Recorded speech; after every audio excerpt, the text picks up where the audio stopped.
I picked this today for spring equinox from Grandmother Flor de Mayo, Divine Source of Light and Light. As we stand at the threshold of the spring equinox, we come before you with hearts open wide, ready to embrace the gifts of renewal and rebirth that this sacred time brings.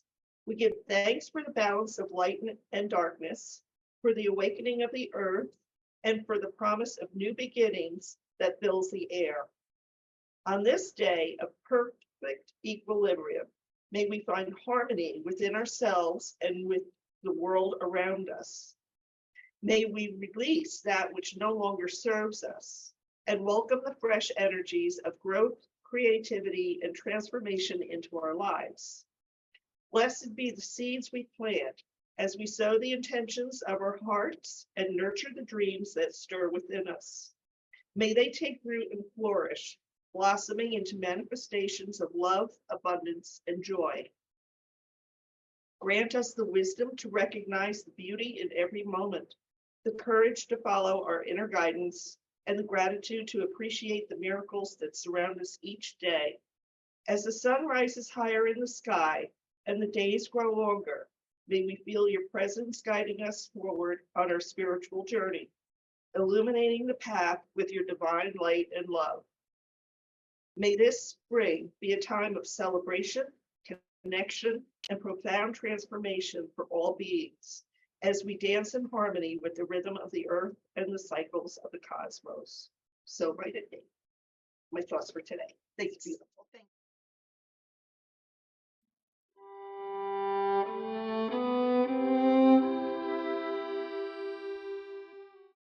When I first heard that song, and it's got to be 20, 25 years ago now when that first came out, I hear it differently now than I did then. But the part that really stood out to me as I was sitting there listening to that was that word pilgrim. And if you're in the United States, when we hear pilgrim, what's the first thing that we think of?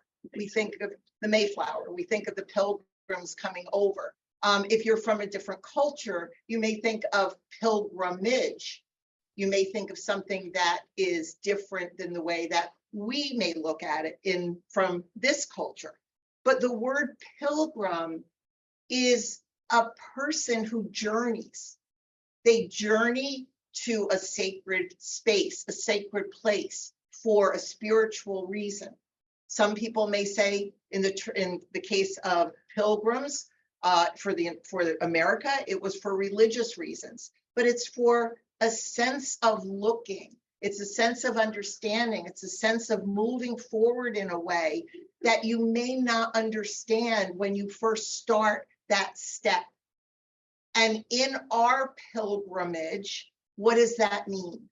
Because every one of you who is here in this space, whether it be here in the center space or whether it be on Zoom space, each one of you are a pilgrim because you are looking for something. You are searching for something. You are taking steps, one step after another for something. And in that way, we're all pilgrims. We're all making pilgrimages in terms of our spirituality, in terms of what we feel, what we understand, what we sense, what we hear 25 years ago, and how we hear it today, how we worked, how we thought, how we were friends, how we were partners, or whatever your role was 25 years ago, or 20 years ago, or 15 years ago, or 10 years ago, or yesterday, is different than it is today. Why? Because you've taken another step. You've taken one more step in that pilgrimage. Now, a lot of people tend to, myself included in this, we take a step forward and then what do? We backstep, right? Step forward, the old saying, 2 steps back, a step forward and 2 steps back. Or, 2 steps forward, a step back. We take a step and then we hesitate. Why do we hesitate?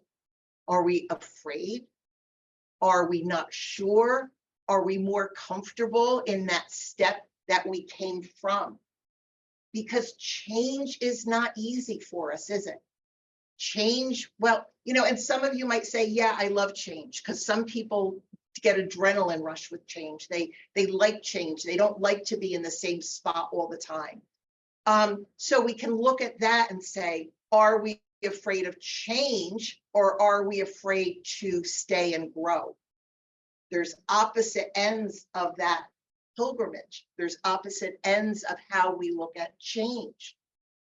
I often think of my own parents who are now in the spirit world, but I often think of how, as I grew up, change was not a good thing. Change was a little terrifying.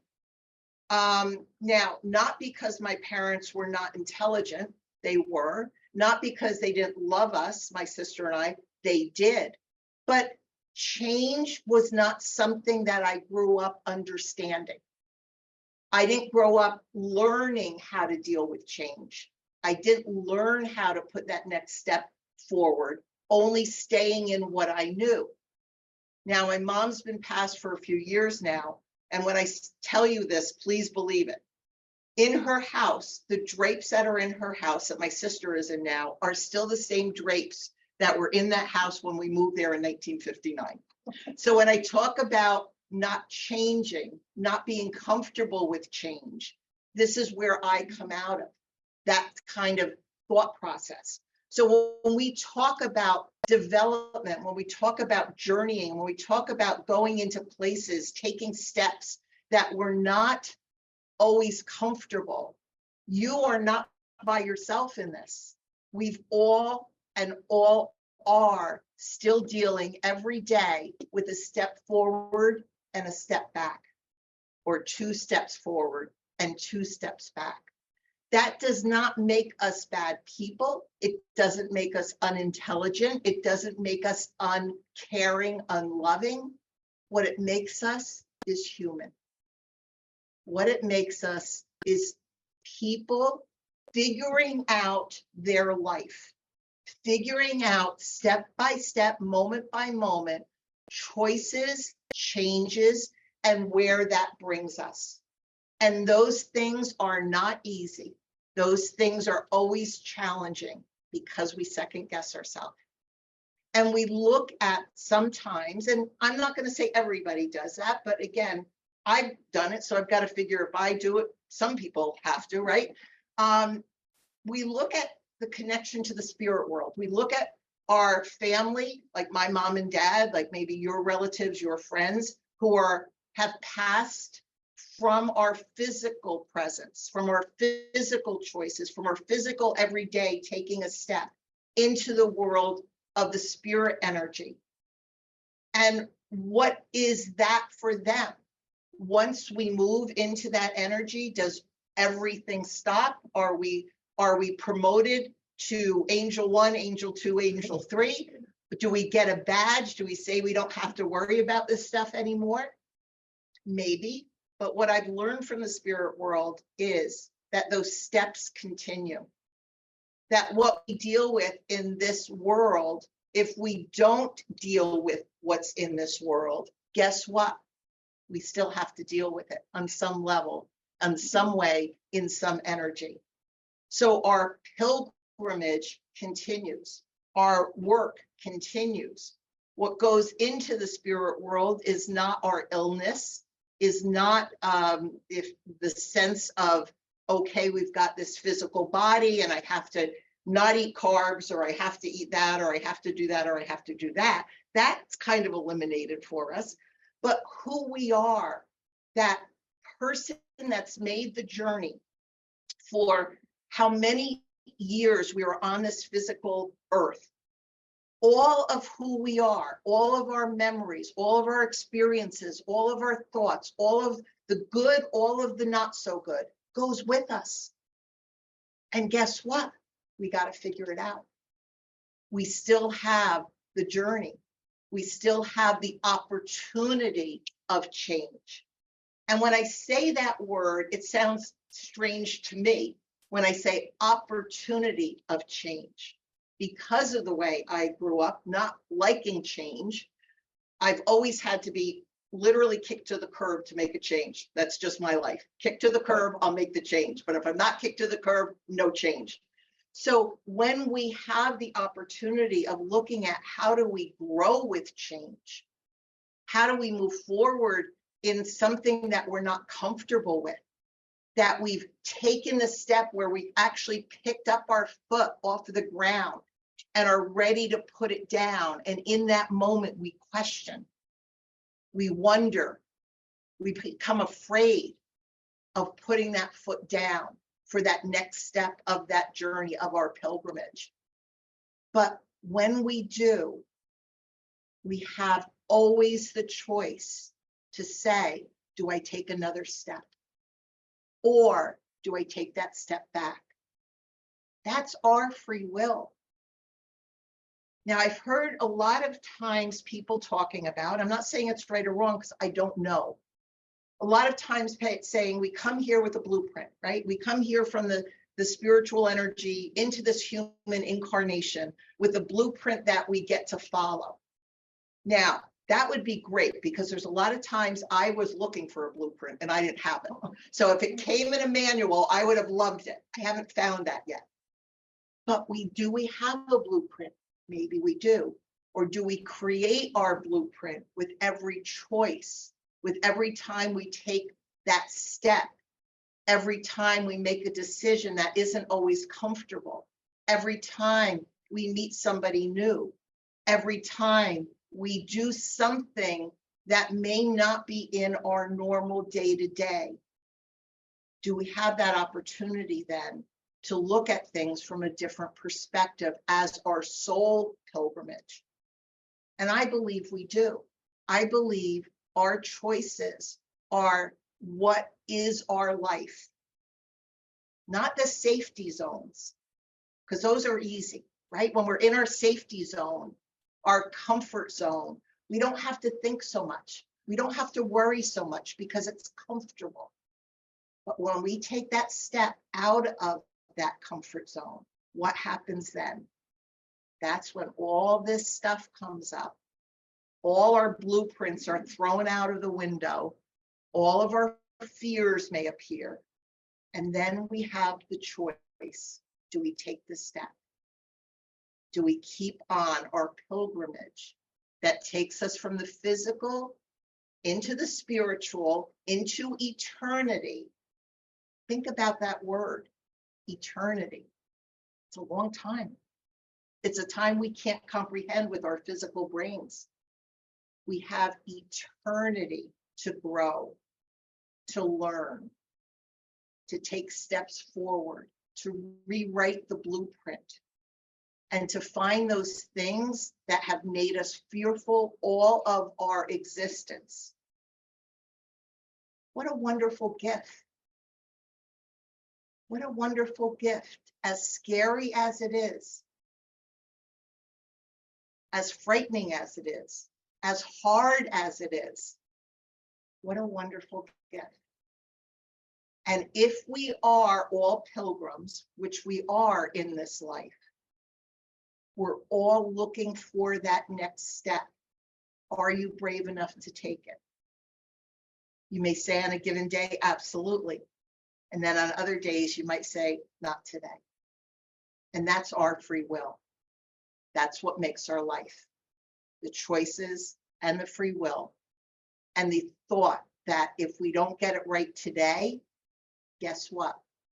We've got tomorrow and the next day and the next day and eternity to get it better.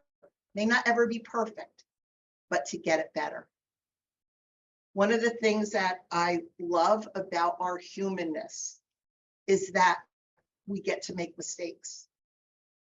We get to learn from each other. We get to hold each other's hand. We get to give each other a hug. And we get a chance to say to each other, it'll be better. That to me, in humanness, is our not only inspiration from the spirit world, but our connection to that divine, that connection to God, that connection to that word, whatever word you put into that energetic. That's our being within this physical body. And as we continue that pilgrimage to find that soul, to find our soul's purpose, to understand our soul's purpose, to understand this world, because it's not always easy to understand this world. We get chances. And it just because we screwed up one time or 2 times or 5 times or 10 times, does it matter in eternity? As long as we don't hurt somebody in the process, no, doesn't matter. Doesn't matter. We get a chance to do it again. So as we spring into this season, and spring is always interesting to me because it's 3 months from the start of winter, our winter season that is now gone, and 3 more months to the start of our summer season, which for a lot of people is the highlight of the year. It's a midway point, right? It's midway in a lot of ways, just like our choices, just like our life. We're not at the end of it. We're not at the beginning of it. We're somewhere in the middle. And just like spring, when those flowers come up, how many people have just started to see the crocuses come up and the daffodils come up? And all of a sudden you look out and there's little hints of green on the trees. Just like that, we've been dormant for a while and now it's coming back to life. We may feel dormant for a while in this journey, in this path, in this pilgrimage. But we always have the potential, we always have the possibility, and we always have the choice to sprout, to grow, and to take that next step. So thank you, everybody, for your attention, your thought, and for hopefully taking a piece of what was said this morning with you in your hearts as we journey through this life together and as you journey through this week coming up. Thank you, everybody.